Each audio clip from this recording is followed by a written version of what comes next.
महाविकास आघाडीच्या वतीनं आज महाराष्ट्र बंदचं आवाहन करण्यात आलं होतं। मात्र कोर्टानं हा बंद बेकायदेशीर ठरवल्यानंतर आता महाविकास आघाडीनं कुठलाही बंद न पाळता फक्त निदर्शनं केले जातील असा एक इशारा दिलेला आहे। अर्थात नाशिकमध्ये मात्र या संपाचा या बंदाचा कुठलाही परिणाम जो आहे तो सकाळच्या सुमारास बघायला मिळत नाही आहेत। चाकरमाने नाशिककर असतील, विद्यार्थी असतील, कामगार असतील, हे दररोजप्रमाणे आज देखील आपल्या दैनंदिन कामकाजात व्यस्त असल्याचं बघायला मिळतं आहे। विशेष म्हणजे सिटी लिंक बस सेवा जी आहे ती पूर्ण क्षमतेनं नाशिक शहरामध्ये सुरू आहे, वाहतूक सुरळीत आहे आणि त्यामुळे या संपाचा कुठलाही परिणाम जो आहे तो नाशिकमध्ये बघायला मिळत नाही आहे। सर्वसामान्य नाशिककर आपल्या दैनंदिन व्यवहारात असले तरी महाविकास आघाडीच्या घटक पक्षांकडून मात्र आज सकाळी 11 वाजता निदर्शनं केले जाणार आहेत।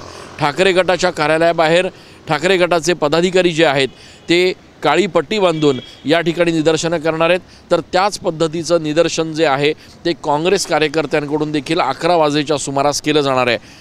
असं जरी असलं तरी सर्वसामान्य नाशिककर मात्र या संपामध्ये सहभागी होताना दिसत नाही आहेत आणि त्यामुळे नाशिक शहरामध्ये किमान सकाळच्या सुमारास तरी सर्व काही सुरळीत असल्याचं बघायला मिळत आहे।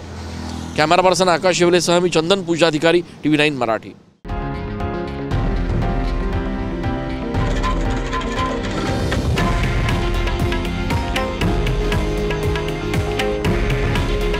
हे आहे देशातील नंबर 1 न्यूज नेटवर्क आणि आपण पाहत आहात TV9 मराठी।